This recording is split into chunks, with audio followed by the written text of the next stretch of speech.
Today, we are going to build a fortress. But this isn't about protecting a company from outside attackers. Nope. We're talking about protecting it from chaos, from the inside. And the blueprint we're going to use, it's called internal controls. You know, every business out there worries about the competition, right? Market shifts, the economy, all that stuff. But what if the biggest, most dangerous threat was already inside the building? What happens when the danger isn't across the street, but maybe just sitting right across the hall? And that question, well, it leads us straight into our first section, really understanding the threats that make these internal defenses absolutely essential. And believe me, these dangers are way more common than you might think. We're talking about things like losing valuable assets, and that can be anything from cash to super sensitive data. We're talking about costly little errors that can completely throw financial reports into disarray. And yeah, we're even talking about deliberate fraud. Without a solid plan, any one of these can just lead to total operational chaos. Okay, so if those are the threats, what's the master plan for our fortress? Well, that plan, that blueprint, is the internal control process itself. So what in the world is an internal control, really? Well, it's not some dusty rulebook sitting on a shelf. It's an active, ongoing process. And this is key. It's managed from the top down. The whole point is to make sure a business hits its goals in how it operates, how it reports its finances, and how it follows the law. And this process, it works in a continuous loop. It's pretty cool. First, you set a standard. You know, what does good actually look like?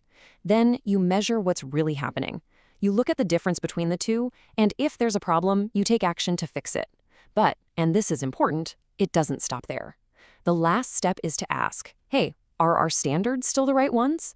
And then the whole cycle just starts over again. It's all about constantly getting better. So how do we actually build the layers of our fortress? Let's take a look at the different kinds of controls that act as our very first lines of defense. The strongest part of any fortress has got to be its walls, right?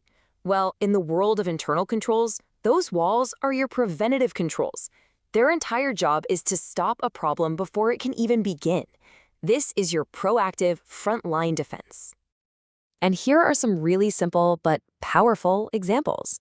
Keeping cash in a locked safe, that's a classic preventive control. Making sure a manager has to sign off on a big expense, that stops unauthorized spending in its tracks. Even stuff like training your employees on security or deciding who can access certain files. It's all about building those strong, high walls. But let's be real, no wall is perfect. Somebody might find a way over it or through it, and that's exactly why the next layer of defense is the fortress alarms. These are your detective controls. They don't stop the bad thing from happening, but they sound the alarm bells the second something goes wrong. I mean, think of a literal burglar alarm. That's a perfect detective control. In the business world, this might look like someone reviewing system logs for weird activity, or running reports that automatically flag errors, or getting an alert when invoices get rejected.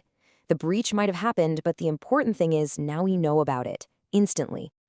Okay, so the alarm has sounded. What's next? You call in the repair crew. These are your corrective controls, and their job is basically damage control, to fix the problem and get everything back to normal as fast as possible. This is really where the action is. When an error report pops up from a detective control, the corrective control is the process of actually fixing that error. When a virus is detected, the corrective action is to isolate that sucker and get it off the network. It's the essential follow-through that makes having those alarms worth it in the first place. Now, with all these different strategies, there is one principle that stands way above the rest. It's like a golden rule, the absolute bedrock of any strong internal control system. It's actually pretty simple. Never, ever let one single person have end-to-end control of a transaction. This principle, it's called segregation of duties, and it is your single most powerful weapon against both accidental mistakes and, you guessed it, deliberate fraud. So it breaks down into 4 key jobs that should always be kept separate. For instance, the person who authorizes a payment should never be the same person who records that payment, and the person who has physical custody of the inventory shouldn't be the one responsible for reconciling the official count. By splitting up these duties, you build an automatic system of checks and balances right into the process. Of course, these days, our fortresses aren't just built with brick and mortar, are they? They're built with code. So let's see how these timeless principles actually apply in our modern digital world. The big shift we're seeing today is from people-based controls to system-based ones. So instead of relying on a manager to manually review every single expense report, the system itself can enforce the rules. It could, for example, automatically flag or even block any expense over $500 until it gets approved. It's just faster and, let's be honest, often way more reliable. So in our digital fortress, the defenses look a little different. Access security, that's your digital locked door. Hardware controls are basically checks built right into the machinery itself. Application controls are all the little rules inside your software that stop simple errors from happening. And of course, antivirus software, that's a classic preventative IT control, acting like a digital guard at the gate. Now, it's really easy to get caught up trying to build the perfect impenetrable fortress. But we gotta be realistic. It's time to talk about the limits of any control system. This is such a fundamental concept.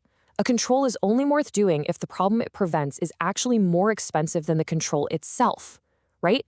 I mean, you wouldn't spend $1 million to protect a $10 asset. The goal isn't absolute perfect security. It's what we call reasonable assurance. And here's the ultimate reality check. A really clever and experienced employee might figure out a way around a control. And if 2 or more people decide to work together, that's called collusion, they can often override even the best designed systems, including that all-important segregation of duties. Controls reduce risk. They don't just magically make it disappear. Which it kind of leaves us with one last big question to think about. We build all these complex systems of rules and checks and balances to protect ourselves. But at the end of the day, people run these systems. So in a world that we've built on control, how much should we be relying on something as simple and yet as complicated as trust?